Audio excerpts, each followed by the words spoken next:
Hello,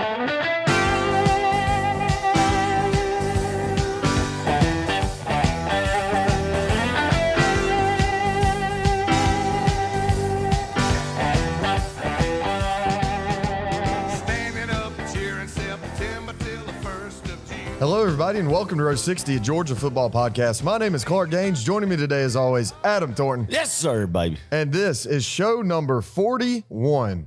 Adam, how are you feeling right now? I'm feeling good, Clark. Getting the vocal cords back rested up, good to go. Great afternoon in Sanford Stadium Saturday, man. One of the top games that I've been to at Sanford Stadium. Heck, Clark, I'll go ahead and say it. I think was the best game I've attended at Sanford Stadium. Been fortunate to see a lot of football play between the hedges, man. And what happened Saturday, Clark? What happened Saturday is now what the new standard is. It set the new standard in college football, baby. And that is the Georgia crowd is elite. The Georgia culture and team that Kirby Smart and staff has built is elite and is the new standard of college football. And hey, Clark, I'll tell you what it is now too.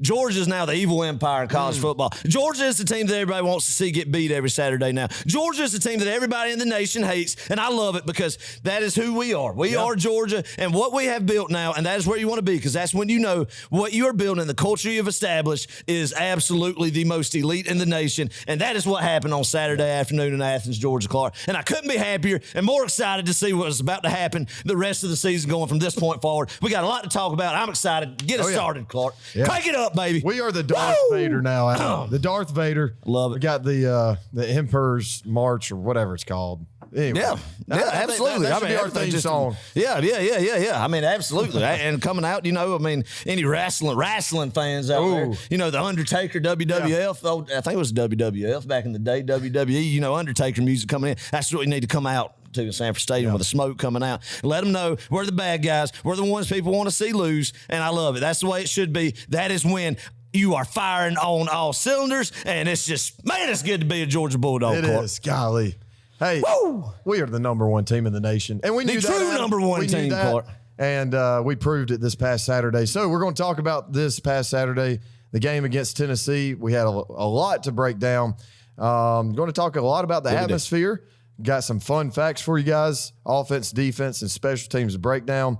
Then we're going to jump into the Georgia and Mississippi State game this upcoming Saturday. Big game, Clark. Big game. We got some keys to the game. Last week's Pick'em, this week's Pick'em, and Adam, we're doing another game of the week. It actually may be one of our last games of the week because the D2, D3 season is ending. Now, they do have playoffs and stuff. Sad. They have a postseason coming up, but this is the last week of regular season play in D2. We might have to keep an eye on some championship D2 college football, man. Just celebrate. Okay. Just celebrate, Clark. I'm all for celebrating all levels of football, man. So that's awesome. Well, there's a lot of celebrating done last night in Sanford Stadium. Yes, we are recording this on Sunday. Our voices are hoarse. I've been drinking a lot of water today, trying to rehydrate. Adam, I've gotten some peppermints. You got some throat lozenges, Clark? I've got some throat lozenges. I hate that word. And we were serving on the hospitality team at church today. I had about 6 or 7 peppermints. But it's soothing my throat. That's now, good. So. We were both struggling when we came in to serve at the hospitality team. So you can imagine if you go to our church, you get greeted by me and Clark this morning in the parking lot, in the church parking lot. So we did do that, and our voice has gotten back better throughout the day to do this tonight, man. So good rally. I love it. So let's talk a little bit about Saturday. As far as the atmosphere goes, it was electric. I mean, when you got there, you could there's this feeling in the air like this was a big game.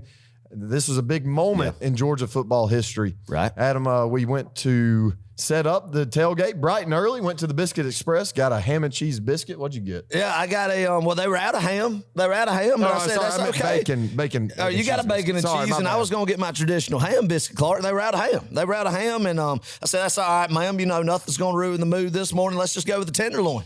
So I went with the tenderloin biscuit. It was excellent, and just a good way to start the morning. Yeah. Good way to start the morning. We got to the tailgate, Adam. What happened when we got to the tailgate and set up? There was a little adversity going on. We get our tent and everything set up, and everything was good. And I realized I forgot my satellite box. Oh. So that's a pivotal part. And when you're wanting to put a, stream game day or TV, Right. when you want to get that going, you want to get some live TV at your tailgate, you got to have a satellite box, man, unless you're going to do the streaming stuff. I, for one, am not a streaming fan, Clark.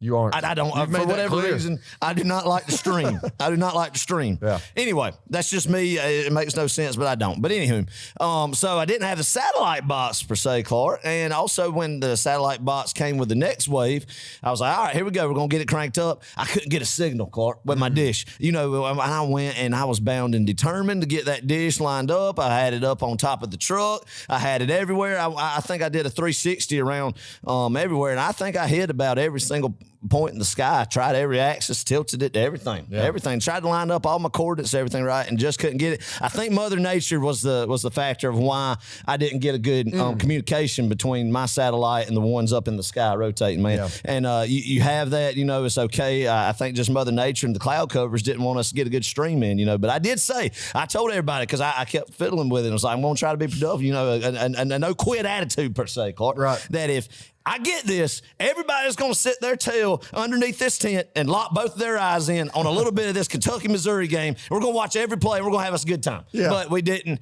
get it. That's okay. That happens, man. We've been blessed in the past many a times to get a good stream, or not a good stream, but a good satellite coverage and everything going on there. Didn't happen this go-around, but that's okay. That's okay. So, yeah, that was adversity that was faced at the tailgate for myself this morning. So tell us about what you did during this time when I was fooling with a satellite dish. So, meanwhile, while Adam was setting up the tailgate, I took a couple of my friends, Andrew Thomas and Joshua Tompkins. Shout out to them, some DGDs. They helped me carry our 8x4 college game day sign to SEC Nation. We went there. The sign, Adam, was literally too high up on our painter's pole. It literally was cut out. Yes, it was cut out of the frame.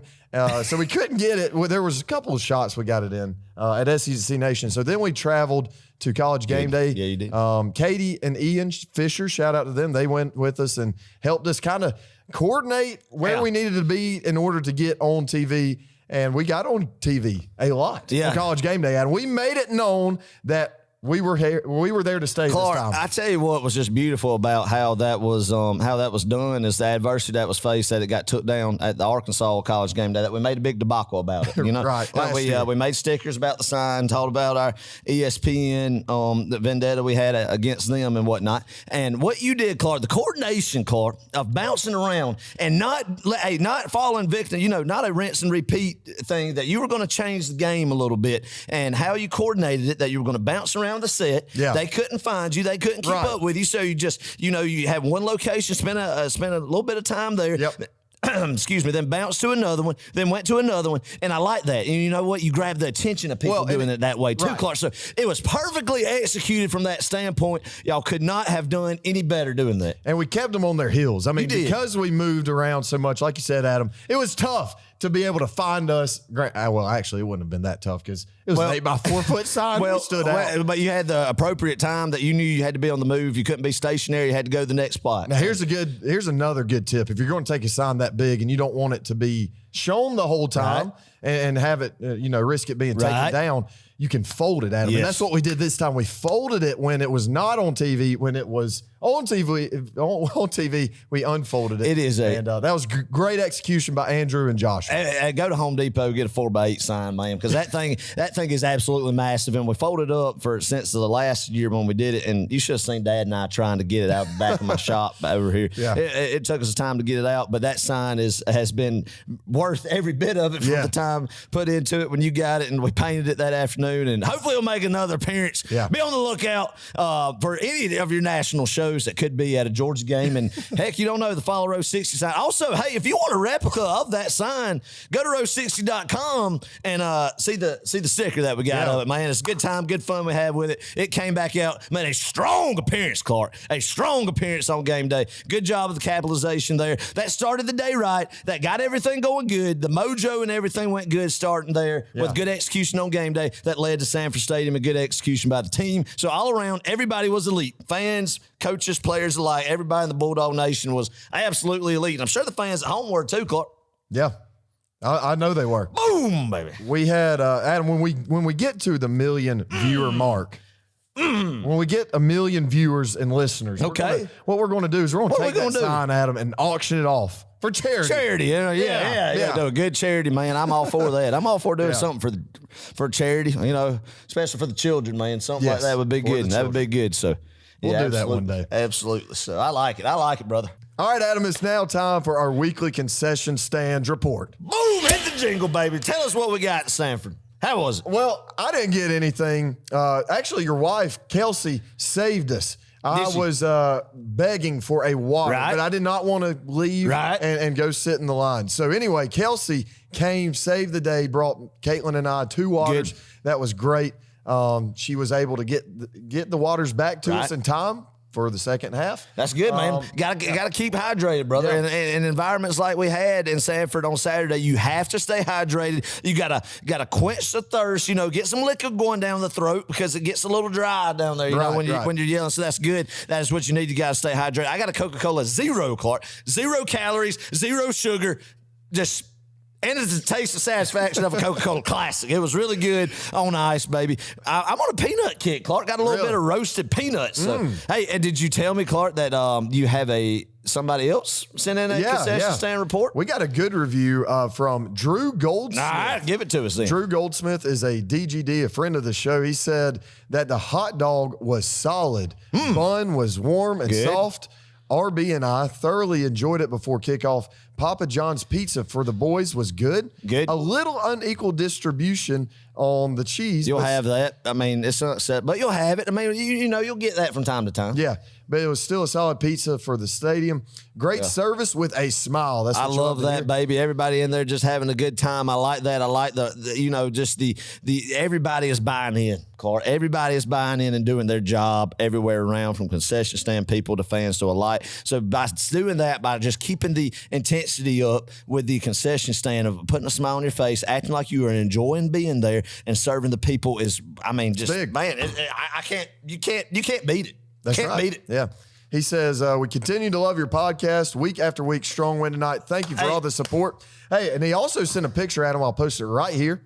His son was wearing a good Row 60 hat. Awesome, man. I love that. Hey, also shout out to Gannon Field. Saw him on the Jumbotron with the Row 60 hat on. And Chuck tailgating with us, had his Row 60 hat on, man. So I love the support. Thank y'all for doing that, repping it. That is also it's great to see. Also, one more thing about the hot dog, man. You notice he said pregame the hot dog was good. So that was before the 11:44 mark in the second quarter that he got that hot dog. So just wanted to throw that out there, baby. Yeah. That it is factual information. That is the prime time to get a hot dog. It's before the 11:44 mark in the second quarter, Clark.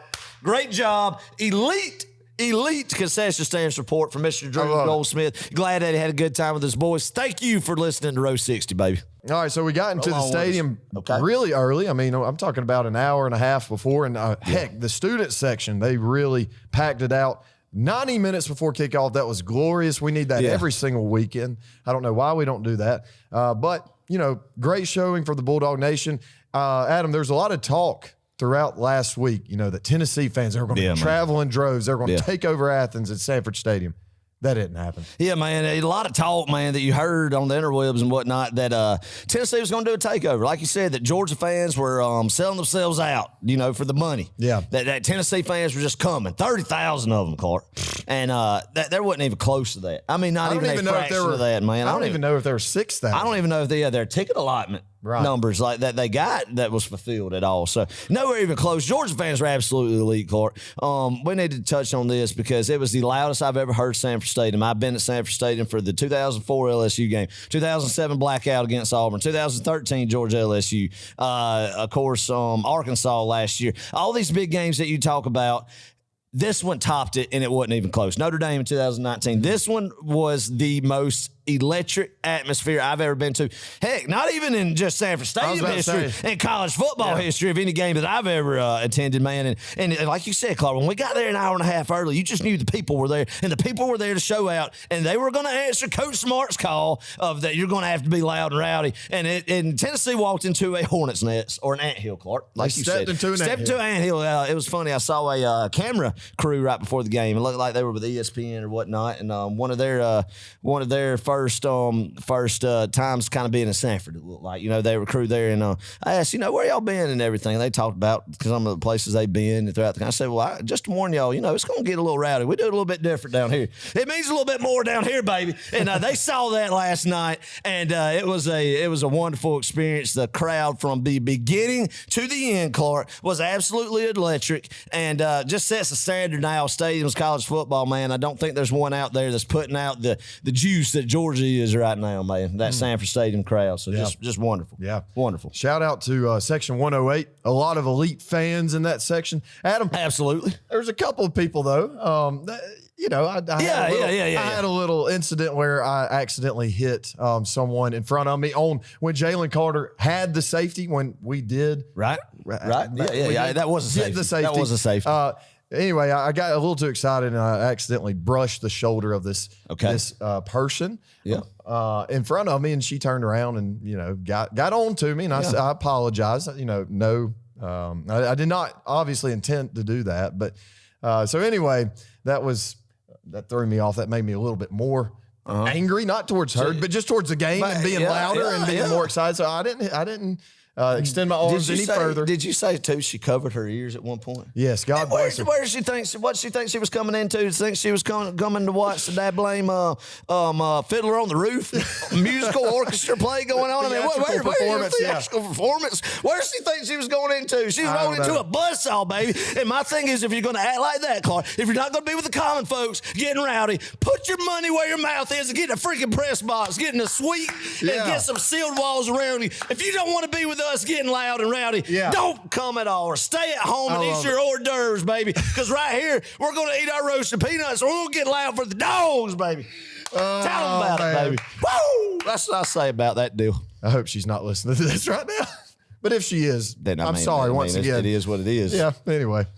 Oh, man, it was a great time in Sanford. Adam, I think there was an unconfirmed record set of 132.7 decibels in yesterday's game. Boom. Listen, that is louder than Neyland got against Alabama with 10,000 more people. Neyland seats 10,000 more than Sanford does. They only reached 125. I know for a fact we were over 125 multiple times in yesterday's game. So I'm telling you, it was loud. People were plugging their ears. I didn't give up. There was not a single play where I sat down and did not yell. I tell you, Clark, I couldn't even talk to my wife, Kelsey, right beside me. Like, that is literally how loud it was. You could not hear the person beside you. You had to get in their ear if you wanted to communicate back and forth, man. And one thing about it, too, that, I think a lot of people did. Eddie, our cousin, he said it. You said it. That we got so loud that you felt like the back of your head was like pulsing. It was literally like a lack of oxygen that you had to compose yourself, take some deep breath, get some oxygen flow back going in, and make sure that there wasn't, that something bad didn't happen along those lines, man. It'd take a little bit, just sit there, because that, right there, man, that muscle right there in the back of your neck, if it starts doing this number right here, like, I call it a spasm, maybe, for say, and you're risking busting blood vessels and what have you, and you lay it all out on the line, man. Everybody gave their all, and that I was just proud, Clark, to be a Georgia Bulldog yesterday, and I always am proud to be a Georgia Bulldog yesterday, but yesterday was special, man. How the players did, the fans did alike, the culture was seen to the world. Everybody and their brother that was somebody recruiting the best high school prospects coming out of college saw it, man. Some of these other people did, and a lot of impressive stuff coming out of Athens, Georgia, man. You're on the mountaintop right now, baby. You are on the mountaintop if you're a Georgia fan right now, and that's what we talked about yesterday. Everybody coming out of that stadium, I told them two things. I told them, y'all need to savor this, man. Enjoy this, because it don't get better than that. And then I told them don't forget to turn your clock back, man, because we fall back an hour, we get an extra hour of sleep and recover from it. So, them two things to let them know. So, it was a great time. Yeah. Great time. I knew, going back right quick to the noise level, when I couldn't hear Brooke Whitmire saying it's third down, I could not hear that. Yeah, I knew it was loud because he was yelling. That's right. Man, what a great atmosphere! If you were a part of that yesterday and you were yelling, I want to say thank you. Absolutely, that was awesome. Man. On behalf of everybody, you are elite, man, and that's what it's all about. That's why we love it so much. Is for days like what Saturday was. Yeah. So some fun facts. Hey, the noise did create 7 false starts. Dang, man. 7. Oh, Eric Ainge, he missed that one a little bit, didn't he? Yeah, a little bit. Just a little bit. I don't saying think we're overrated. The atmosphere was overrated at all. When you have 7 pre-snap penalties, Clark, that's a crowd, baby. Yeah. That's a crowd making a difference. You heard, Clark, all week that Tennessee, they run so fast, they go off hand motions and everything, and not real snap counts or what have you, whatnot. And that, I wouldn't be a factor. Don't worry about it. Shoot. Oh, yeah. I mean, shoot. Those players felt it. I think Glad McConkey said something along the lines of like it was shaking down there. Yeah. So it made a big difference. I think. Did. UGA has faced 2 teams in the top 10. The Dawgs defense has only given up a combined 16 points in those games. That's awesome, crazy, man. And only 1 touchdown. Yeah, so 1 touchdown. The rest of those points out of the 7 were field goals. What would that be? Let me do some quick math. That would be 3 field goals. Am I right, Clark? Yes. Yeah, 3 field goals. Absolutely. Good math, so, yeah, thank Arithmetic. you. So, against 2 of the not only just top 10 teams, Clark, but 2 of the top offenses in the country too. Yep. I mean, shoot, when you break that down, brother, and that's going to be the number 5 and number 6 college football playoff teams come the rankings Tuesday night, and 2 of the most respected offenses in the nation. That's a statement right there. Mm-hmm. That's a statement right there, man. Yeah. That defense is still what wins you championships, man. Everybody wants to talk about cute offensive stuff. It's defense, baby. Mm-hmm. When you have sound, disciplined defense and you have good coaches who can scheme and come up with a game plan, and you go out there and you execute it, baby, you win the football game, Clark. If they don't score enough, if they don't score more than you, they can't win. If they don't score, they can't win, baby. They definitely can't win. And that is the attitude you got to have. Mm-hmm. And, man, we're just beautiful. Yeah. Beautiful night. Tennessee has scored 30-plus in 11 straight games. That's a school record, by the way. Oh. And we shattered it. We stopped it, man. Stopped it. Just boom. I mean, I can't believe it, Clark. Me and you, we both talked. I thought, man, I thought they were definitely going to be in the 30s. And I thought, man, if you get them in the low 30s, like if you get them around the 28 to 35 margin in between there, then I would feel great about our defensive performance. That's truly how I felt. Yeah. And I'm not trying to put words in your mouth, but I feel like you did too. You hold them in them low 30s, but wow. They said forget it. They didn't even get half of that. They said forget that, man. Yeah. They said forget that. Shoot. They're going to limit them to 1 touchdown, and I'll be honest, that 1 touchdown that was really garbage time. It was. It's going to be point blank period. It essentially It was essentially garbage time, man. Yeah. So, absolutely awesome. UGA also snapped Hendon Hooker's streak of games with passing touchdowns at 20. So I think he had 20 straight games with a passing touchdown. Unbelievable. And we snapped it. Unbelievable, man. I'm telling you, it is crazy to think how dynamic they've been and how good he's been. Not to take away anything from there, because against opponents up to Georgia, they have absolutely dominated them on the offensive side of the football, man. And then they just, like I said, walked into a buzzsaw against a team that was well coached, well talented, well prepared, and that's what happens when you run into that. Yeah. They came into this game with 49.4 points per game. They only got 13. Amazing. Yeah, amazing. This makes 24 straight regular season wins for the Dawgs. Elite.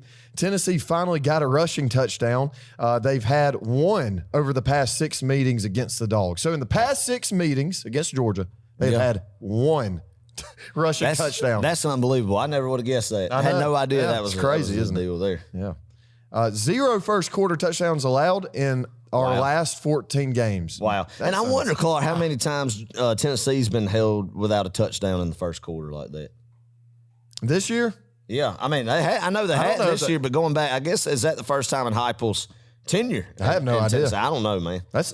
Maybe somebody needs to go out there and fact check that. Give us a fact check on that, man. We love numbers here at the Row 60 podcast. We love some good numbers. Yeah. Speaking of numbers, Adam, let's move to offense. 130 rushing yards. Wow. Hey, I said whoever had the most rushing yards would win this game. Georgia had the most rushing yards.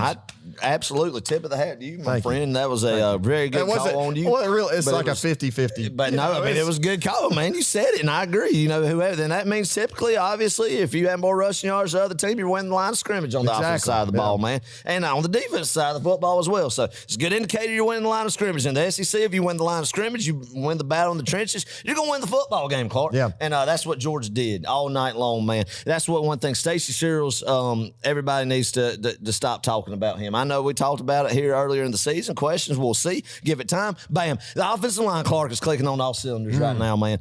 Clicking on all cylinders, especially, and two of the regular rotating guys out. Yeah. Out. Xavier Truss didn't play any.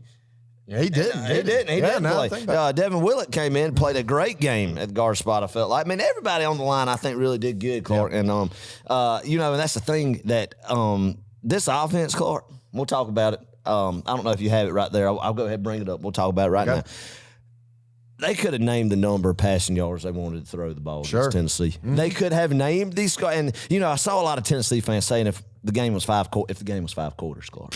If it was a 5-quarter football game, that they would have come back and won. Or they only limited to Georgia to 3 points in the second half. They were coming back there winning. Like, watch the game and get a feel for what's actually going on and what Georgia was doing. Georgia was like a dang, what's the snake down in the Everglades, man? Give it to me. I have no idea. No, a piranha. No, a piranha is definitely not a snake. That's no.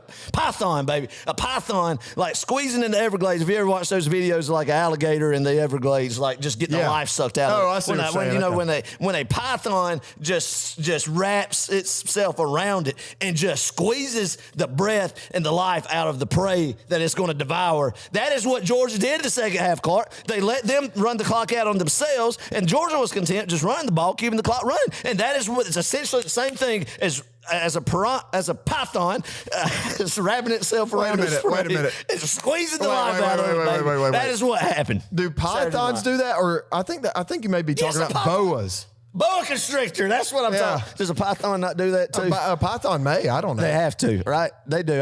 Thank you. We're getting confirmation from the crowd here that they do. I mean, a snake is a snake. And oh, well, yeah. Okay. Yeah. We're going to roll with the python. But that was a good analogy. That's what I'm saying. That is what Georgia did to Tennessee in the second half, Clark. Yeah. A piranha. A piranha? That's not even a snake. I know. That's a fish. That is a fish. Killer fish. It is a killer fish. Oh, my gosh. Same thing.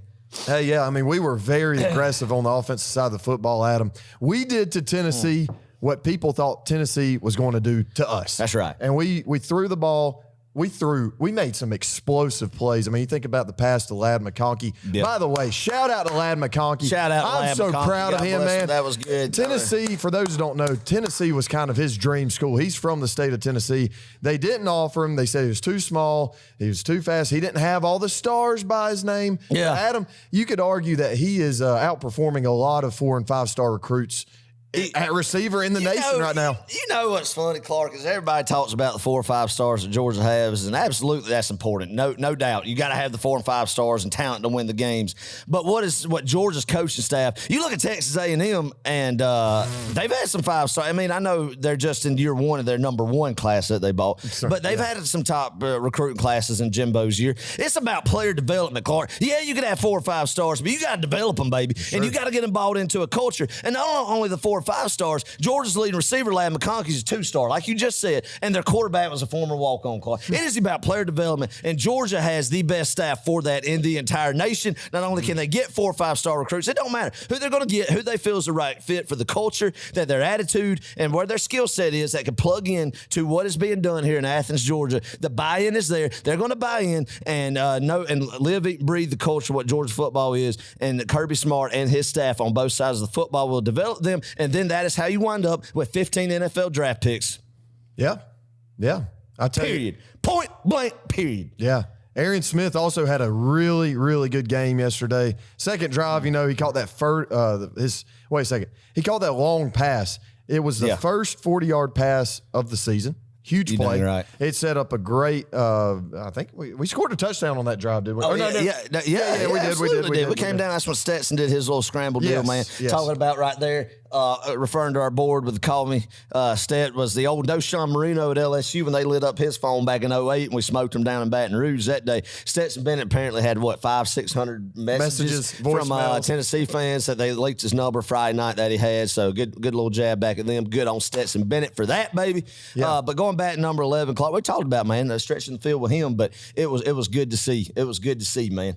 The Georgia offensive game plan, Clark, of just jumping on their tail early, doing what Tennessee has been doing to everybody else, to Tennessee, when all the 7-digit a year making hair gel wearing suit and tie analysts are talking about how Georgia's not explosive enough at receiver, can't make downfield plays. Well, explosive plays. You saw what happened. Georgia went out there and they made some explosive plays, jumped on them, and then played defense. Then when it got to the second half and Kirby was like, hey, I'd rather just be conservative on offense, run this clock out because I know they're not going to score 21 points on my defense the way it's playing right now, especially with the weather was too. And it was beautiful. Beautifully executed game plan from beginning of the football game to the end, Clark. And all good on DeJuan Edwards and this offense too, facing adversity, man. First possession of the game, motion's running. You fumble the ball, and Tennessee gets the ball from the rip right in Georgia's territory. Defense limits them. You go down, you get 7 right then. You know that it's on. Yeah. Offensive line, they did really have a great game.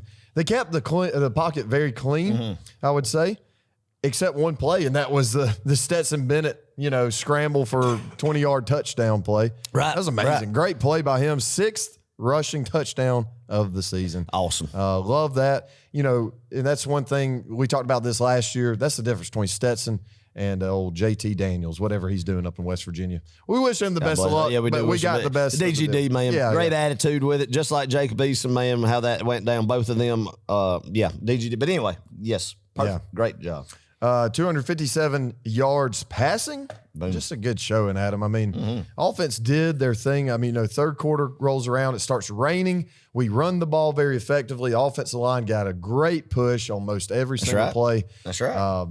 We dominated the line of scrimmage on both sides of the ball, but especially on the offense side. Georgia controlled the tempo of the game. Yeah, play their game. And they got in that second half, Clark, and were just fine knowing they can run the ball and eat that clock up and don't have to, even though they could have thrown the ball around the yard. Yes, no, it rained there for a while, but they could have been a whole lot. They were very conservative in that second half and doing that and just executed just flawlessly, man. So just great day for the offense. Great day for Stetson Bennett. Elite. Agreed. Defensive performance was equally as elite, if not more. More. God, that was a great day for our defense. Oh, absolutely. Let me just say this. Malachi Starks, Adam. Yes, sir. He proved that he is going to be a first-round draft pick. That may be common knowledge at this point, but, man, he made some money. He made a little bit extra money yesterday, and in 2 years from now, you can fully expect him to be taken in the first round. He's going to be one of the best secondary players ever to come through the University of Georgia. Clark, you talked about as a freshman that we have to have him have a good game in order to do and to achieve the goals that we wanted to accomplish on the defensive side of the football, and he did just that, Clark. He rose to the occasion, and he played good, sound. The whole secondary, Clark. Yeah. The secondary, man, Keely Ringo, Kamari Lassiter, Chris Smith, Javon Bullard, everybody was locked in and knew what they wanted to do. What Tennessee lived on up until this point was confusing the secondary, was confusing coverages, and just killing these secondary. And then you just see Jalen Hyatt streaking down the sideline with these wide splits all day long, 10 yards, no defender around them. But what they did, they were disciplined from the beginning of the game to the end of the game, executed just flawlessly, man. And it was awesome. A lot of sacks that Georgia got were coverage sacks, man. Yeah. Of how good the secondary was defending those guys downfield, and Hooker had nowhere to go with the football. It was unbelievable, and something I'm very glad to see. I mean, one thing, Tennessee killed Alabama, Florida. I mean, everybody they played on in the with the stacked look, the stacked receivers, where you have receivers on the perimeter and then one behind the other and stacked, therefore. And Georgia handled that just, man. And anytime they brought that Jalen Hyatt in motion to the inside and then snapped the ball where you come, and then also just the short passes, Clark, across the middle to the tight end, the Fant kid and Hyatt. No, there was somebody there keeping in front of them and tackling them. They're open the field tackling. They never got anything, Clark, when they tried to get some of their playmakers balls in space, man, because somebody was there to wrap up and make a good tackle,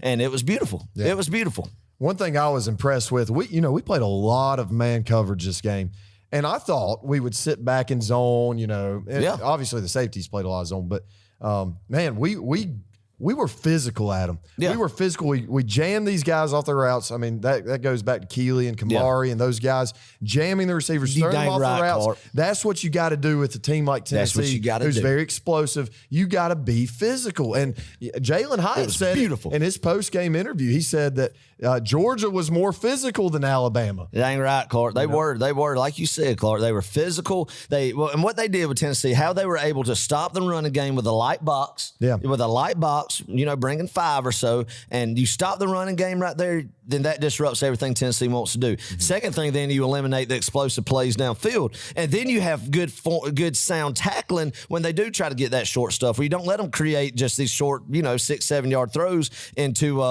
long plays, explosive plays. You eliminate that, and what they did was essentially a bend but don't break. Tennessee got 5 yard, 6 yard passes here and there, and then bam, before they knew it, they had ran a bunch of clock off by doing that. And I mean, it was just perfect. And then Clark, when they got in the red zone, Georgia bowed up, and it was amazing. It was amazing to see. I think everything that Kirby Smart, Glenn Schumann, and Will Muschamp wanted to do for their defense game plan was absolutely executed and to perfection, man. In a sense of it. I mean, one thing, Clark, I don't think we give enough love to Will Muschamp and what he means to this defensive staff the past 2 years since he's been on board. It's criminal to have 3 guys like that, with Schumann, who's been under tutelage from Kirby Smart since he was a student at Alabama, to where he's at now. Of course, we know Smart's prowess on the defense side of the football, and Will Muschamp's man. Best defensive coaching staff, best prepared kids that we got out there, talent-wise, too, in America. We're very blessed and fortunate, and we need to realize that. There's not a defense in America, Clark, that is to the level of what this Georgia defense is, man. And you know what? This defense, and we said this probably a million times on this podcast, they are so young. We've got sophomores out there. We got freshmen, true freshmen out there playing. That's the majority of the guys out there. That's the thing that's scary about it to the rest of the nation, Clark. This Georgia football team is not where Kirby Smart thinks it's potentially could be at yet. Yeah. Okay. That's scary. Yeah. That's scary. Y'all better watch out That's next scary, year. man. And I know it sounds like we're just a bunch of homers pumping it, but hey, we can't help that our favorite team that we've loved for years and years and years and years is elite and is at the pinnacle of college football. We're not just trying to blow smoke up and just trying to get it, right. I mean, it's the truth. Proof's in the pudding, baby. Proof? Boom. I about said proof is in the proof. Yeah. Proof. Anyway. Proof. Why is that saying? I don't know. It's in the pudding? I don't know. Like pudding being like the stuff you eat. Pudding. Banana pudding? Chocolate pudding? We need to look up the origins of that analogy. Or I said it wrong all these years. No, that's right. That's right. Yeah, all right. I tell you, Javon Bullard, he had a great. Javon Bullard, man. Yeah, he did love him. he did a fantastic job in coverage and run support too, Adam. They got a lot of these outside runs. They bounced the ball out to the outside. That's where Nolan really helped us. He set the edge on the outside and allowed those guys to fill that, 9 hole is what they call it. And, Malachi Starks, Javon, shout out to them, man. They filled those holes. They were fast too. They were aware and they struck. They weren't scared of these running backs. They came up and made open field tackles, and that is big. Those guys are young. I'm telling you, those guys are so young and they're so athletic. Yes, sir. Yeah, Malachi, like you said too. But when you got guys in the third level who come up there and stick their nose up in the ball carrier and be physical, baby, and cover like they can. Whoa! It's kind of reminiscent of Lewis Seen. Yeah, I mean, when you come up there and you got 11 hats flying at the football, there's not a more beautiful sight in the game of football than 11 hats flying to the football every play. But, we are very blessed with some young physical guys in the secondary who can come up there and stick their helmet into the pile, man. And it's very exciting to see. And they're just getting better every week. You see their confidence growing every week. And like I said, just the tackling was beautiful. Outstanding fundamentals aspect of the game that was played. Great job and cover. A lot of guys have made some good, clean breakups too, Clark. I mean, Keely Ringo's interception in the end zone, how he was able to, I guess, necessarily kind of box the receiver out from even from Cedric Tillman actually becoming a defender and making a play, or either catching it over him or batting it out, becoming a DB himself, trying to make a play. How he put that hip and was able to create an area where he could secure that football, man. And kind of like that was just textbook fundamental to its best of what this secondary has been brought up to do. And a secondary that was challenged by the media, man. And they answered. I think they heard it and they answered it. And unbelievable. Yeah, Adam, we did get burned a couple of times deep. For those who watched the game at home, you probably didn't actually see that because the receivers were so out. They were so far down the field, out of frame. But the throws were off target, Adam, not because Hendon Hooker was just had a bad pass. Nope. But because we were pressuring him. That's right. And we were in his face, and we were hitting him as soon as he was releasing that football. Dang right, and that does disrupt the throw. That's exactly right, man. It wasn't just, Hendon Hooker made a bad throw. No, it's because he was scared for his life because of what was happening of 88 just blowing up the interior offensive line, man. And that's what you said. To beat Tennessee, you eliminate the run, and you got to pressure Hooker. Yeah. And that's exactly what they did, man. We were last in the SEC coming into this game with sacks. We had six sacks against, quote unquote, the number one offense in America. And a lot of them being coverage sacks too, Clark. And I really don't even think a lot of them too, man. I mean, it's not like you just stacked the box and just brought the house. Yeah. A lot of it were guys like great disguise blitzes and cover. That's the thing. I think we did a very good job of disguise and coverages. Where Hendon Hooker did this pre-snap clap to try to see if we were in man and we were in zone, what the read was going to be of just having guys coming from all over the place. If you're bringing just about, 5 and it's not like you're stacking the box with 8 and bringing 8. It was bringing 5. That fifth guy of where he was coming from. Hooker was always trying to figure out where he was gonna come from. What side of the field, up the middle, straight up the gap, off the tackles, where he was coming from. And this defensive staff did such a good job of that, of keeping Hendon Hooker off balance, man. And secondary covering, and then that front getting to him, man, and making happen. Javon Boyle, like you said, one of those sacks he timed it just beautifully, just like a bullet, just coming off tackle right there off the edge. And when he came down and just smoked him, blindsided. Great job, Ryan Davis on that last drive of the game, Clark, when it was 4th and 3 for Tennessee.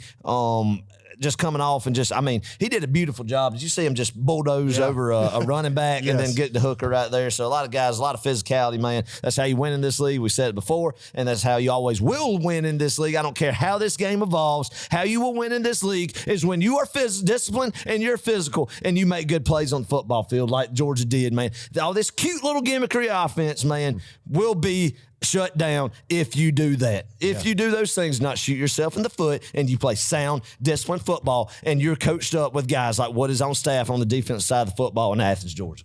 Yeah. We held Tennessee. They converted 2 of 12 on third down conversions. Yeah. That was really good by our defense. We held them on third down, forced some punts. They went for it, of course, on fourth down, time or two. And then what else was I going to say? Oh, we stopped the run game too, Adam, and that's something you mentioned before. They had an average of 2.2 yards per carry on 42 carries. Wow, man. You're averaging 2 yards. You might as well just. I'm telling you, you're not going to get any first downs running the ball. No, Clark, and it truly was, and it was just really just with your base package that was able, because if you got somebody like 88 blowing up the middle, and when you have that, when you're eliminating them going up the gut like that, special things happen, man. It just beautiful. Oh, beautiful, man, yeah. Once again, 88, Jalen Carter had a freaking game. It's good to have him back. It's good to have Smile London back. I think Chaz Chambliss played well.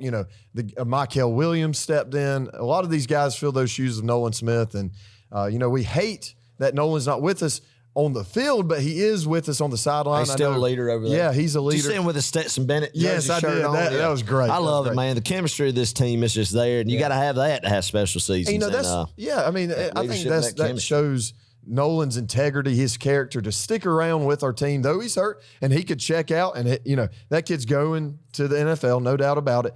I don't know if it'll be a first-round draft pick because of his injury or not. But I tell you, he will. Yeah, he could be. Could be. Yeah, you're right, Clark. But that's the thing. After 2018, that's the standard of the attitude and the character you're going to have if you're going to want to be a part of this Georgia football team. Yeah. And that's why Georgia is where they're at, is because of guys like Nolan Smith and the character that he has and the attitude is the only thing that's acceptable in the standard in this culture, that Georgia, in the Georgia culture now, man. One thing I was going to add, what was I going to say? There was one more thing on the defense side of the football that really, just basically Jalen Carter, I think, solidified himself, Clark. Don't be surprised if could possibly, to some teams, it depends, I guess, what position needs of whoever's going to be the top couple picks is a number 1 or number 2. Oh, yeah, should be. Well, Jacksonville, I think, needs a tackle, and who better to get than Jalen Carter? Right, and I'll say this. I'll go on the record and say this, Adam. This may be a hot take, and this may be a huge delusional homer take. But do it. But that's where Homer Jalen Carter is the best pass rusher in America. Boom, baby.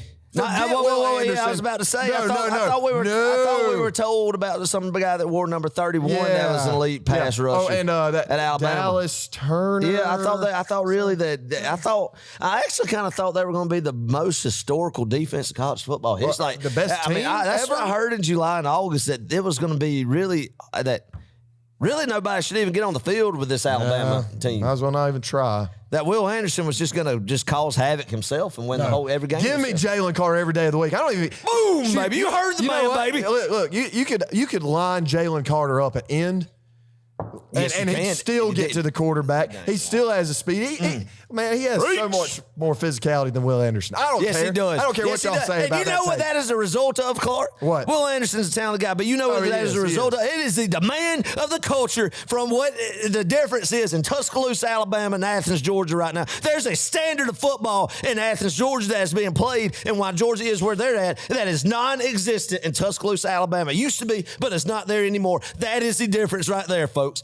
4 or 5 stars are in Tuscaloosa. That roster's littered with them. Hey, there's 4 or 5 stars in Athens, Georgia, too. That when you look at a talent standpoint and recruiting rankings, they are the same. But the buy-in and the culture and the development is completely different. It's off the charts in Athens compared to very pedestrian right now in Tuscaloosa. I'm not saying they're not a good football team, but they're not to the level where Alabama fans have seen them for the past 16 years. Yeah. They are not there anymore. And it's not because they don't have the talent. They still have top 3 recruiting classes. It's because the people underneath Nick Saban, the coordinators, and the standard of that program and the culture and the buy-in is not there, point blank period. And that is the truth. Take it home and put it in the bank. Dang right. Put that in your pipe and smoke it, baby.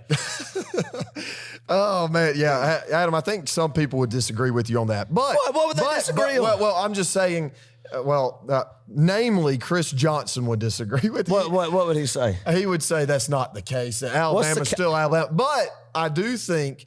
No, I'm talking about, they're definitely one of the best teams in the nation. But if they were to the standard of elite where they're at, I'm not talking about it. Clark, they're one play.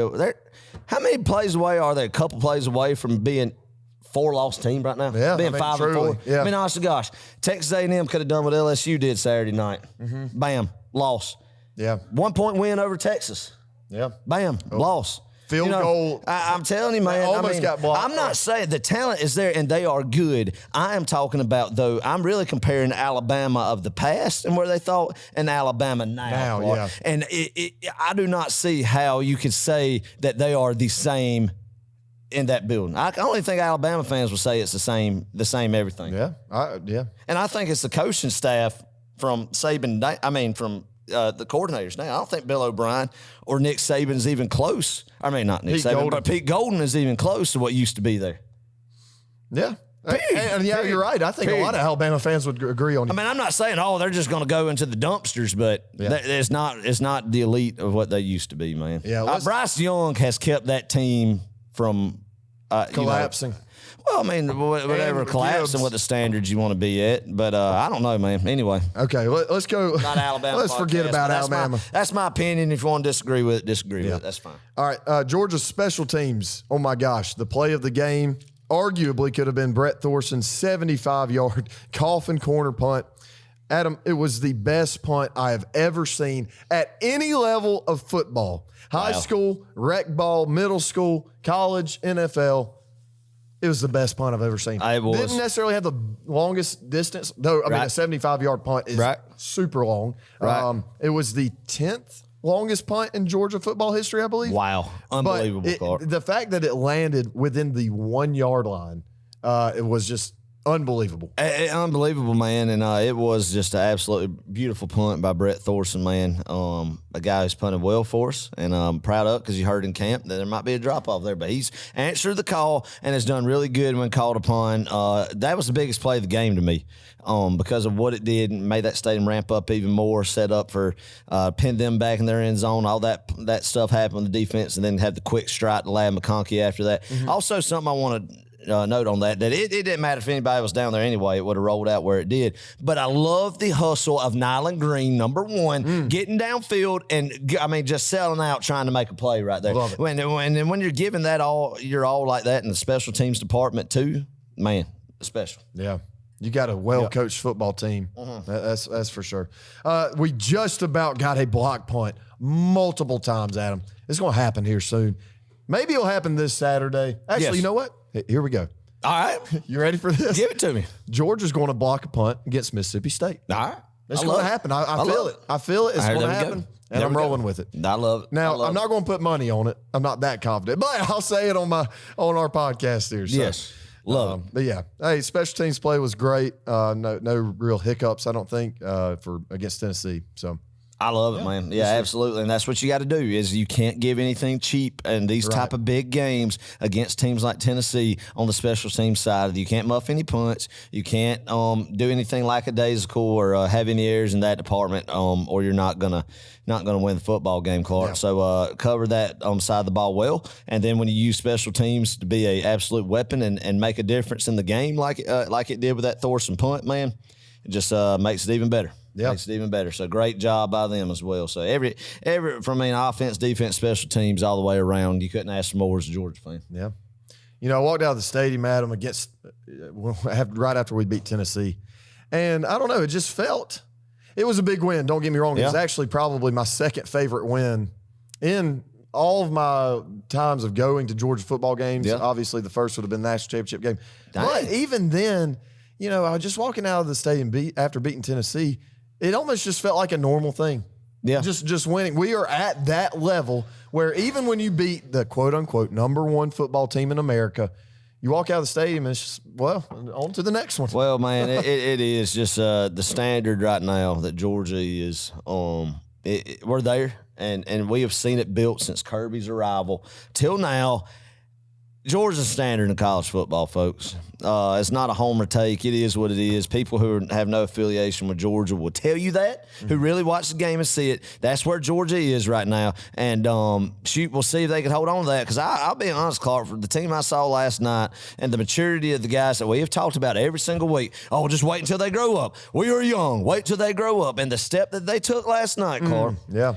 The only team beating Georgia, and I'm not saying, Georgia's unbeatable. We're just going to cruise in that. No, I'm not saying that at all. The only team that can beat Georgia is Georgia itself with self-inflicting stuff and not coming out with it. But I don't know. From here on out, I'm hoping that this team now is dialed in and focused and ramping it up in this back half of the season. All championship teams have a clunker, right? Yeah. And I think ours was Missouri, and actually got away with a win there. Yeah. That kind of that period. But I don't know. Could be wrong on that. But the team that showed up last night, I do not think there is a team in the nation that could beat Georgia when they're playing their best. Right. And then when Georgia is playing their best in all three phases of the game, folks, point blank period, you're the team that you cheer for. If they're playing to their standard, what Kirby demands, and they're ramping it up to that more and more and more every single week that we see them here the past month and a half of the season, I guess, nobody's beating them in the country.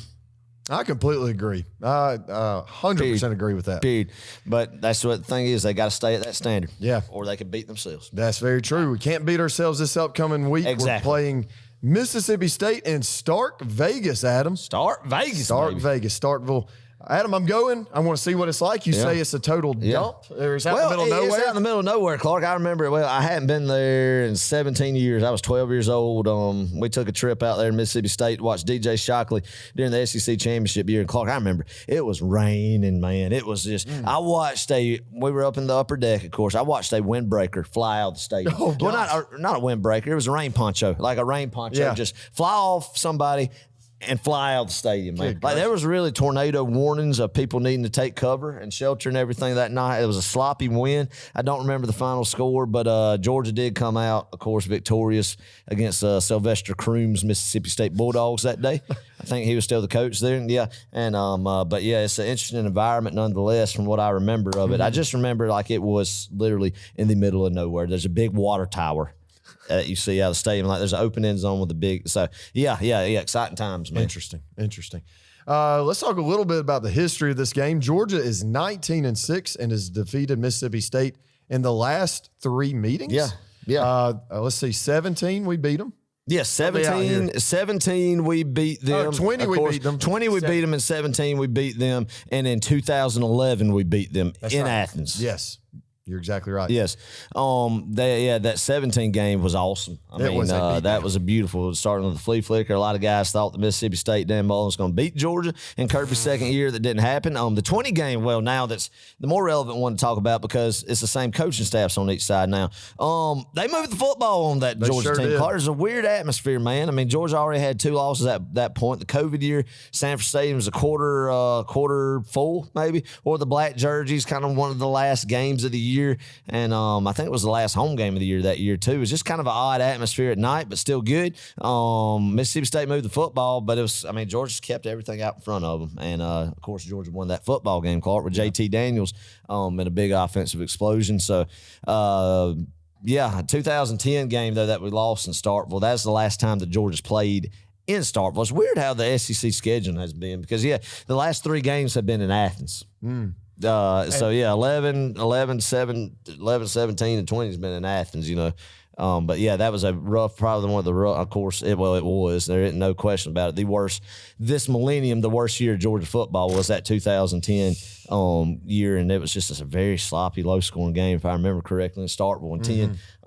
But anyway, yeah, definitely don't see a version of that happening again. I hope not. Good gosh, that would be terrible.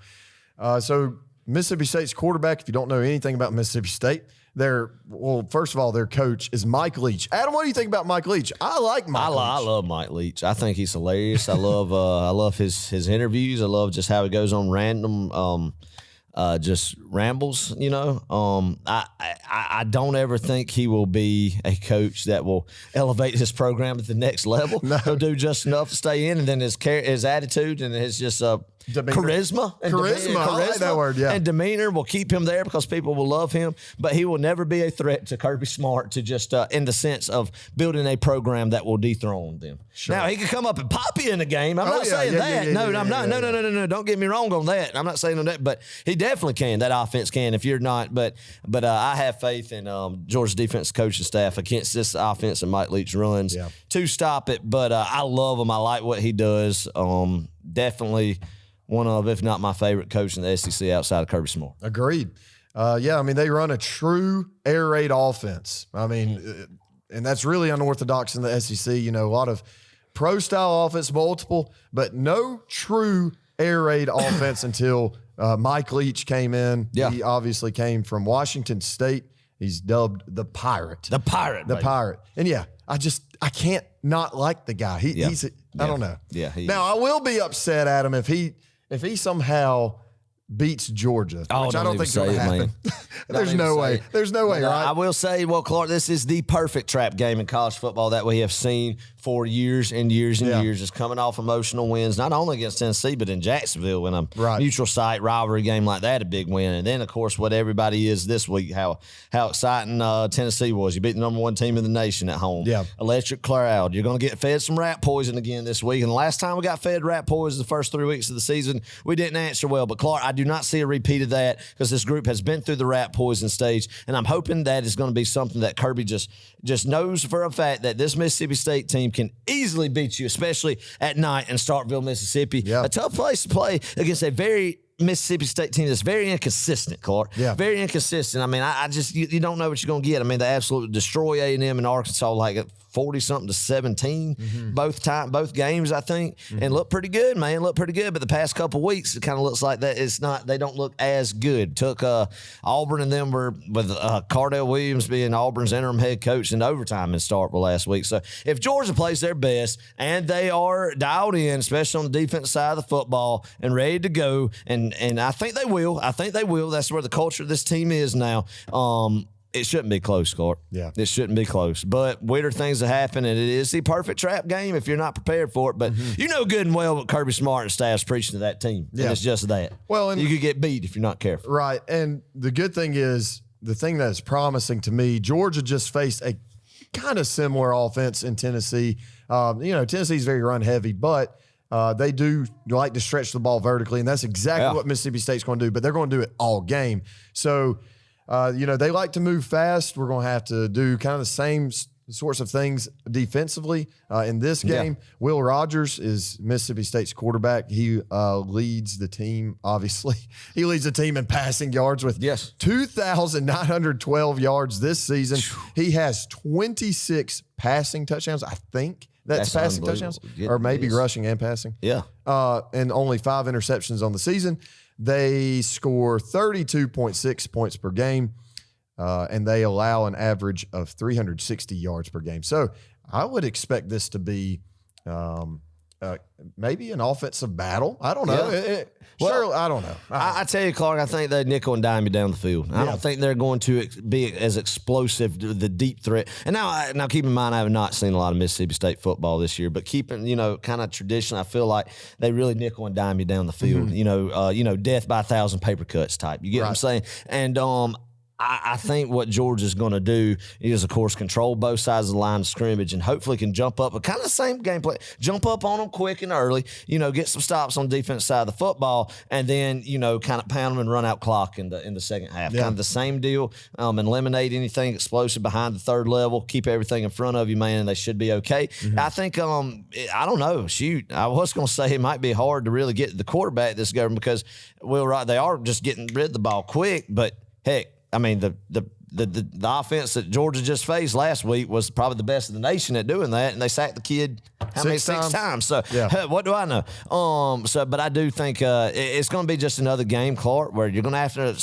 The defense is going to have to rise up and answer the call again by being just disciplined, mistake-free football, man. And hopefully they're still in that zone and locked in that they will do that. If they do that, this game should not be a problem whatsoever. This offense should be be a threat whatsoever. The only thing that'll get you is poor tackling, turning the ball over, and then breakdown and coverage and secondary, them getting some cheap stuff, man. On the road, it's going to be a hostile environment with all them cowbells, man. But if they do what they're supposed to do, Clark, it shouldn't be close. Yeah, Georgia opens as a 16.5-point favorite.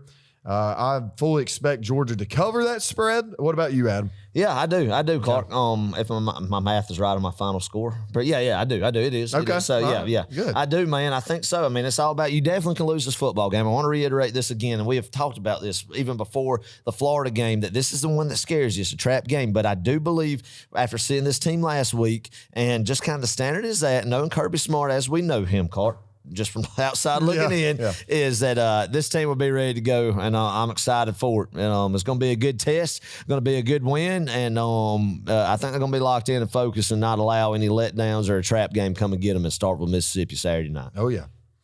All right, some keys to the game. Jump out early. Adam, you just mentioned that. That's a great key, I would say. Make sure you set the tone early and just impose your will on them. Keep everything in front of you defensively. No deep balls. Yeah, I mean, I really do believe we're going to line up a lot in man and just go man on man. I don't know how good their receivers are. I'm like you. I haven't watched a ton of Mississippi State football this year, but from what I've seen, our guys are more than capable on the perimeter to slow them down, I think. And then just limit turnovers. That's right. That is still something that is bothering us. I don't know why. We turned the ball over twice against Tennessee, and I don't even think the second fumble was due to the rain. I think it was just it was just a good play. It was a good play. Just a hat on the football or something. Clark, I agree. You can't turn over the football. We got to get, keep getting those limited down more and more each week. That's how you lose games like this. It's cheap stuff on special teams.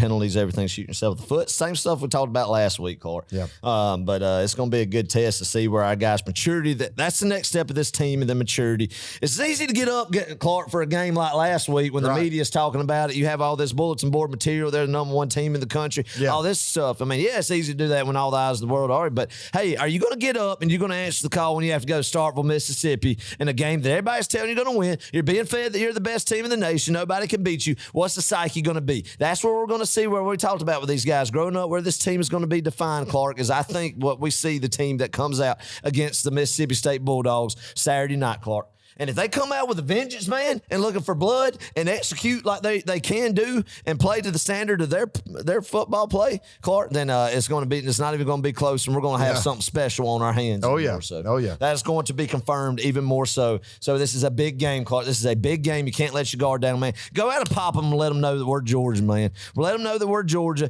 Clinch the East. This is for the East, Clark. You do this, you clinch the East again, baby. Yeah. Yeah. And that will be if Georgia wins Saturday night, Clark. That'll be let's count it now. Let's everybody count together with me now, Clark. Okay. In 2017, you win the East. 2018, you win the East. 2019, you win the East. 2021, you win the East. 2022, you win the East.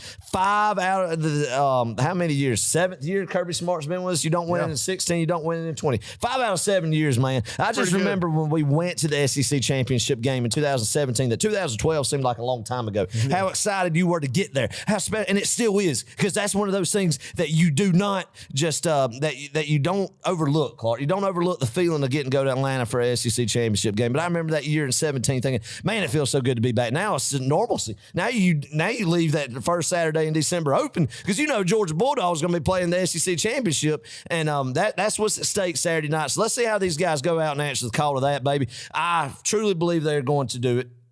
We'll do it. Without a doubt. Got to carry the momentum. Carry the momentum to next week. Let it rip, baby. Boom. Boom. Last week's pick'em, Kentucky at Missouri. Kentucky won 21-17. Interesting game. Hey, boring. God, did you see that? The roughing the kicker call? Oh, yeah. The punter, roughing the punter. Crazy.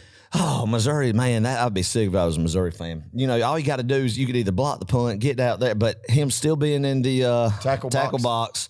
I had that call, but man, if you know things shake out a little bit differently, I think Missouri's in prime position to punch that one in and win that game 24-21. So they have had some heartbreakers this year, Missouri. I missed that when I thought Missouri was going to win that game. But hey, Kentucky, after a rough loss in Knoxville the week before, went on the road and got a win. So congrats. We'll be talking about them next week. Yep. Florida at Texas A&M. Adam, I don't think I've ever pulled for Florida, ever. Yeah, I mean. But I pulled for them in this one. You did actually pull for them. They did end up winning 41-24. I didn't pull for them, but I thought it was hilarious. I thought it was hilarious that they won. Let's just say that. Yeah. Yeah, that's true. I thought it was hilarious that they won. I mean, yeah, they won. But I mean, what's happening in College Station is comical. It's poetic. It really is poetic. And I cannot wait to see how it checks out and what kind of off-season is going to be in College Station, Texas, and the big old Texas people and what they're going to decide to do with that culture and that program. You talk about the complete opposite of what's happening in Athens. You look it up in College Station, Texas. That is the complete opposite. They've got a mess on their hands out there. Alabama at LSU. Alabama has a mess on their hands. Yeah. 32-31. Yeah. LSU wins on a last-minute two-point conversion to overtime. I got some crow to eat, Clark. I kind of thought that Brian Kelly, even though he's won at every stop he's been at, and even though every LSU coach has at least won a national championship, the last 3 coaches, I just didn't think it was a good cultural fit. Well, he's proven me wrong in it, very much overachieving in his year 1. He coached that game great, Clark. I like the call of putting on your team that you're going to decide who wins right here. You're either not or you are. And I like that call.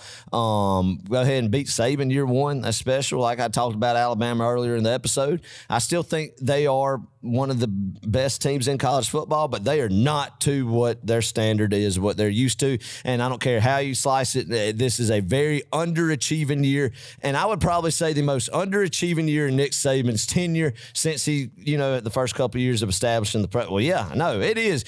Since 2010.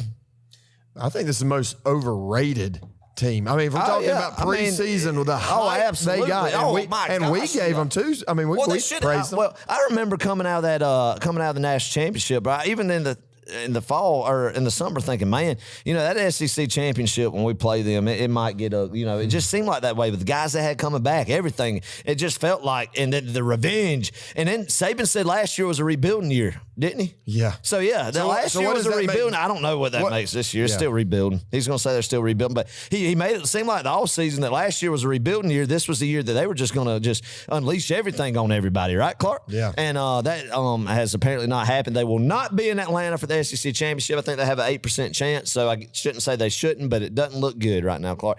They play terrible on the road the past 2 years. Just don't look like the Saban coach team. First time they lost 2 out of 3 football games since 2007, I believe, and first time they have lost multiple games before the Iron Bowl in 12 years since 2010.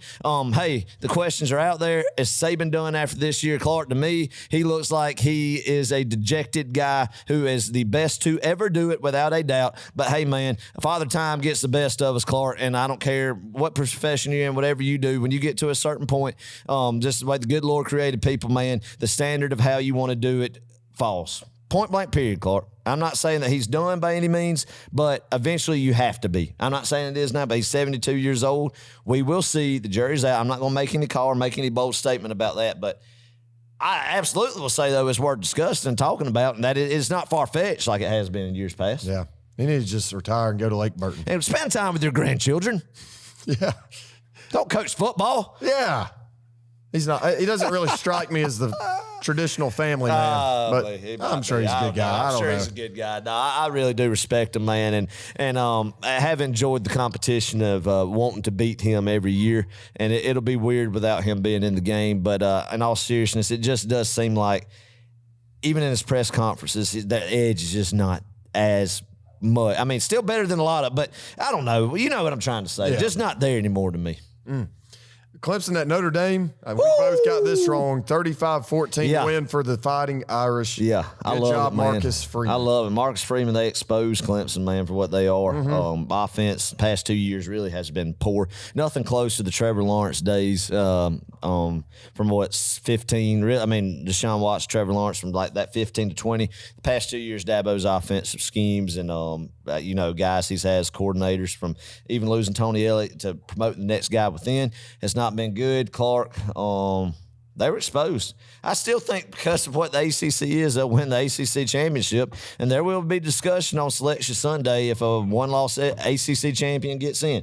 But I saw on the coaches poll they were number 12, but the college football playoff probably thought a lot of them because they were number 4 in the opening rankings. People will already know the rankings when this comes out, I'm sure. But it'll be interesting to see how far they drop. Clark, is Clemson eliminated? They should be. Yeah, no, they should be. I think too many people are looking at their ranked wins against Syracuse and NC State. Who gives a crap? Yeah, man. It's those teams are crap. Dabo has done good things there. As much as I hate to say it, of course, with some of the guys he's had there, he tries to do it the right way, the Georgia way, not taking transfer portal guys as much. And I tell you what, Clark, it's just not. I think it's going downhill, and it started in Charlotte, North Carolina, to open up the 2021 football season, and you can't tell me any different. Yeah. That's when you look back in Dabo's career, if they keep on this trend, I feel like from where they're, great elite status and to where they're going to be at, still a good program. I'm not going to say that, but it started in Charlotte, North Carolina in 2021, baby. Oh, yeah. I'm just going to say that. I like it. I like saying that. Yeah, I'm going to think it. Nobody whether else or can, not it's true. Whether or not it's true, and I don't care if anybody else thinks it, but Adam Thornton's going to think that. By gosh. I'll agree with you, Adam. All right, good. Yeah. All right, Florida State at Miami. Boy, did I get this wrong. Florida State 45-3. Just a total beatdown on Mario Cristobal's Hurricanes. Yeah, man. We'll see how the culture gets established in Miami. Mario Cristobal's a guy who, I don't know, decent at Oregon, I guess. A great recruiter. Didn't have a good extent at FIU as a head coach, but Miami guy, I think eventually when he gets some guys in there and build that base and what they're trying to do with NIL, all the former alumni and everything, they should be good. Should be in good shape down the road. But right now it's a train wreck. Yeah. All right, another ACC matchup we picked last week, Wake Forest at NC State. NC State, the Fighting Wolfpack, beat Wake Forest 30-21. I did not watch this game. I couldn't care less about this game. The only reason we picked the game It was because it was one of the only ranked matchups last week. So yeah, I don't care about good the on ACC, Dave Dorr, man. man. Second string quarterback, getting it done in Raleigh. The Wake Forest hype's kind of slowed down a little bit. I mean, were you ever on the Wake Forest hype train, Clark? Adam, I'm any team in the ACC, I truly don't care about. There's not a single team. It's such a joke of a conference. Mm-hmm. They're a great basketball conference. I'll give them that. That's about it. Football, right. I would say this, in the past decade, outside of Clemson, they have been the worst conference of the Power Five. I agree. Easily. I mean, worse than the Pac-12. I agree. 100%. Maybe that's a bad take. Well, yeah, I mean, they had a little stretch there, and this is the last thing I say because I know we got to move on, where they had, like, when Florida State and Jimbo were decent, and Louisville, Lamar. Yeah. A couple years, and Clemson still in there, but that was short-lived. But anywho. Yeah. All right, what we got? Certainly not like the SEC. That's right. All right, moving on to this week's Pick'em. We got some decent matchups, some fun ones. We got Mizzou at Tennessee, 12 o'clock. Oh, man. I don't know what network this is on. Sorry, they have not announced it. There's an option. No. I was just saying, that is right. I did see today that was an option. Yes. And I don't know what it is either. So y'all will know once you're listening to this. But anyway, Adam, Mizzou at Tennessee. And this could have been a sneaky game had it been in Columbia maybe, but because it is in Tennessee, and Tennessee understands that they have to win out to even have a shot at the playoff. Yeah. Give me Tennessee by about 14 points. You think 14? Yeah. That sounds about right, Clark. Missouri's got a decent defense, man. They do. They got a decent defense out there. They can't score on the offensive side of the ball, but I think they're well coached on the defense side of the football. And Georgia kind of gave a game plan. I don't think Missouri can replicate it because the guys, the Jimmies and the Joes aren't as, but I do think Tennessee will win this game, and I think Josh Heupel's going to try to score 100 points on folks the next couple because it's going to turn into a beauty contest with him, man. He's going to have to try to get some style points, backdoors ways in the playoff hunt. So give me Tennessee. It'll be very interesting to see how this team answers after what happened in Athens, Georgia. Right. All right, battle for the Golden Boot. I think that's what this is called. LSU at Arkansas, 12 o'clock, ESPN. 12 o'clock, ESPN. Who you got, Clark? Who you got? Oh, man, the Hogs lost to Liberty, which, by the way, they shouldn't lose to Liberty, but they are a respectable football program there, and I think they're in Virginia. Liberty is in Virginia. Anyway, Arkansas, man, golly, they've just kind of fallen off a map. I had them winning about 8 games this season, hopefully 9. If they do win 9, or if they would have won 9, I would have won $50. At this point, I just want to break even. I want to push. And so I'm pulling for Arkansas in this game. LSU, man, they've got to keep winning to make it to Atlanta and play us. Right. But I want to go with Arkansas. That's my heart. But are you really? No, I want to stick with LSU. Oh, these are two teams that are trending in complete different directions. I don't see it slowing down. I could eat crow. I believe even in Fayetteville, LSU wins by 17. Yeah, I mean, they're clicking offensively. Yeah. In Arkansas. So I just think Arkansas's defense and then how LSU really just run the ball with Jaden Daniels. Yeah. I think they're going to do that, continue their trend of trying to get where their ultimate goal is, and that's get that line. I can't believe I'm saying that now. But absolutely. So, we'll see. All right, Alabama at Ole Miss, 3:30 CBS. Woo, man. Do we even want to...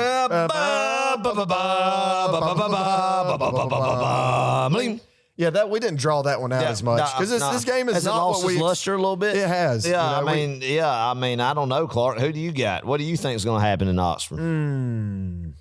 Boy, wouldn't it be fun to watch Alabama go to 3 losses? Oh man, there'd be some turmoil in Tuscaloosa if there's not already. Yeah. Hey, why not? I'm going to take Lane Kiffin. All right, take them. And I hope they do win. I'm with you, Clark, but I think Alabama wins in a shootout. I think, though, that you're going to see Nick Saban get ticked at his defense because his defense is going to get scorched. They are going to get... But Ole Miss defensively just can't. Even Alabama has 2 losses, but they still got Bryce Young. But, golly, Clark, I still think it'll be a 1-possession game because Alabama, I don't know the last time, it's going to be a game into the 4th quarter. For sure, because I can't remember the last time Alabama has put a team away before late in the game on the road in the past 2 years. Yeah, I can't think offhand who it really.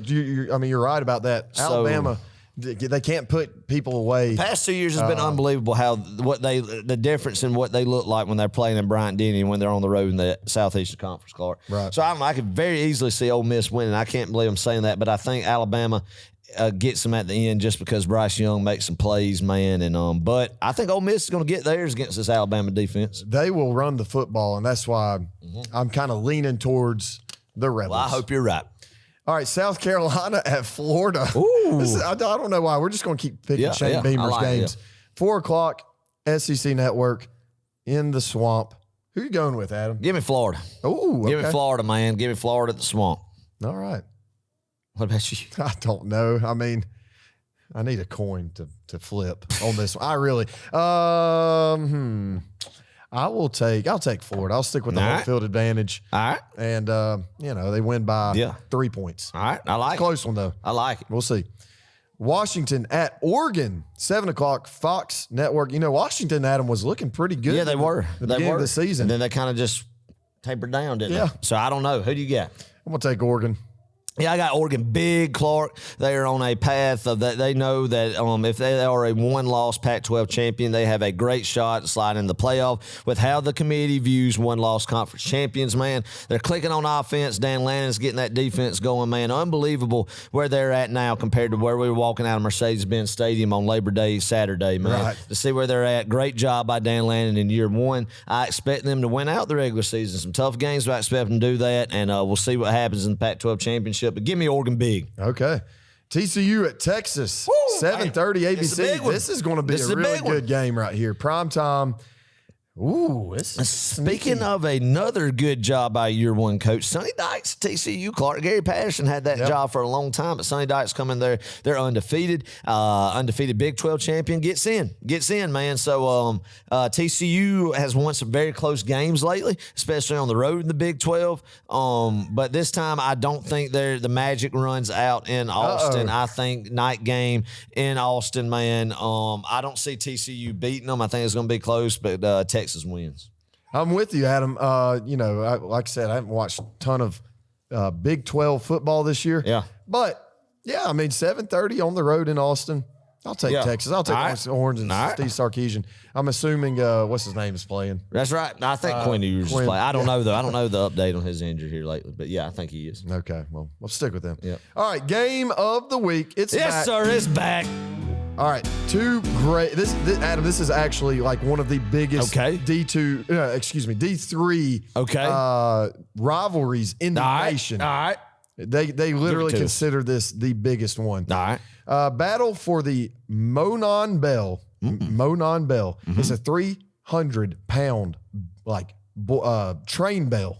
Nice. Yes. So, conductors. Yeah. Let me show you a picture of this thing right quick. All right. Get it. And then I'll introduce our teams. All right. Nice.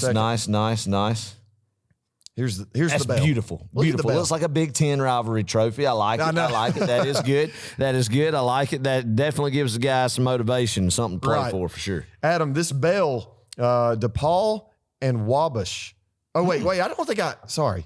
Did I actually mention the teams? I don't think you have, Clark. All right, we're starting this over. All right. Sorry. Who is in our game of the week? I butchered that. All right, game of the week, Wabash Little Giants. Yes, great name. Yes. Great movie. Great everything. Little Giants. At DePaul Tigers. A very generic mascot. Like it. All right. Like it. So it's the battle for the Monon Bell. It's 300-pound bell. Biggest D3 game in history. Wow. That's the, what they dub it.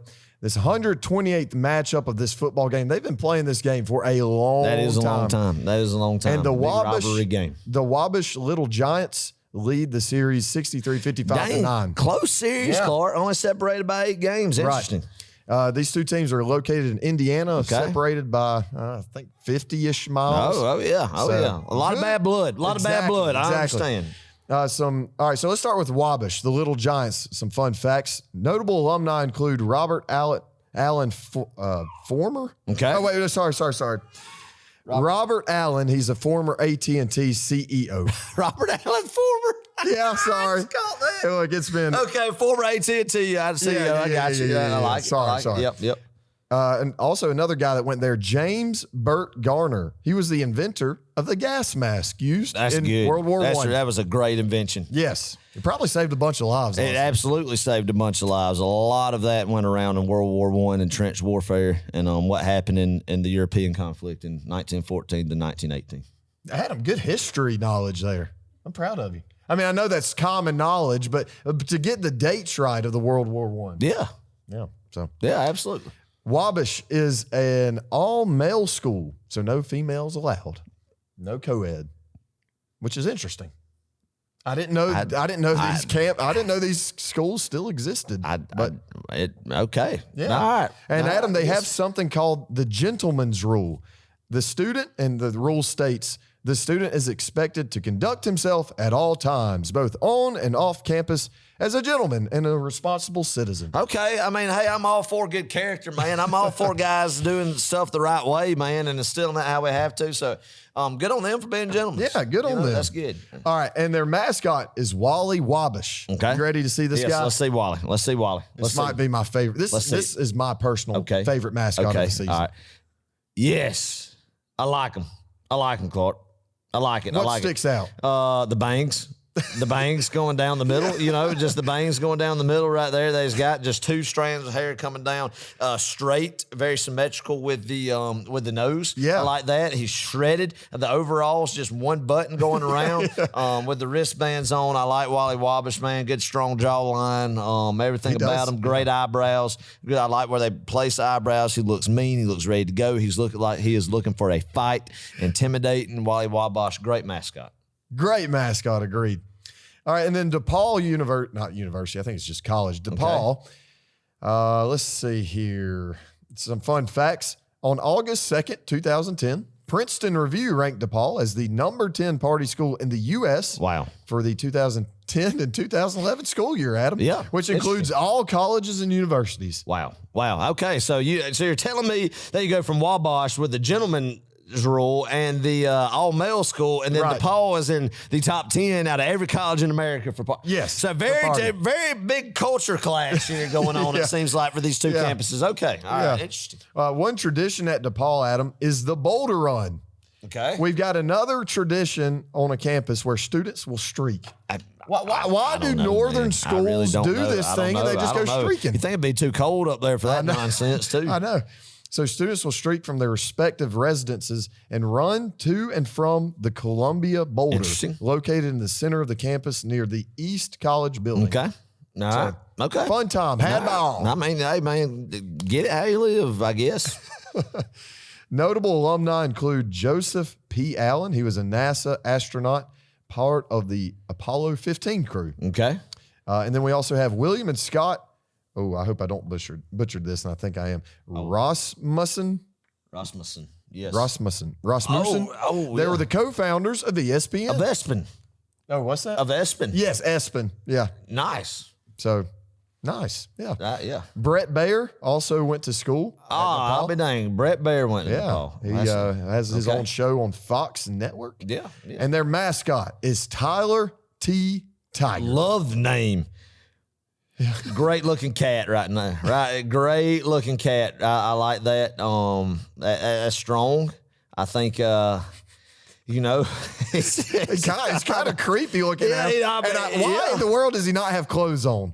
I don't know. He's just out there. He looks very green-eyed cat. Very creepy. DePaul. I like the name. The name gives me some points for him. But like you said, very generic tiger mascot, like you see at every high school in the nation that is named the Tigers. Or Clemson University. Yeah. So it kind of looks more like the Missouri. I think he's a distant cousin of the Missouri Tiger, based on the skin tone that tiger has a more of a yellow tint compared to like the LSU and Clemson Tigers, who are more of a brown tint. So. Yeah, I like the Wabash guy better. He wins the day on the mascot. Okay, Adam. Well, who's going to win the football game? That's what really matters. Give me Wabash, baby. They're focused over there at Wabash, man. They don't have no distractions. They should be a better team because, if they're just, there should be a distraction for those kids if it's an all-male college, man. And then they live with the standard of being gentlemen, and then they're partying over DePaul every day. So, this shouldn't even be close. If it is, they really need to reevaluate what they're doing at Wabash. Give me Wabash. 27-0. Wow. Shutting them out, baby.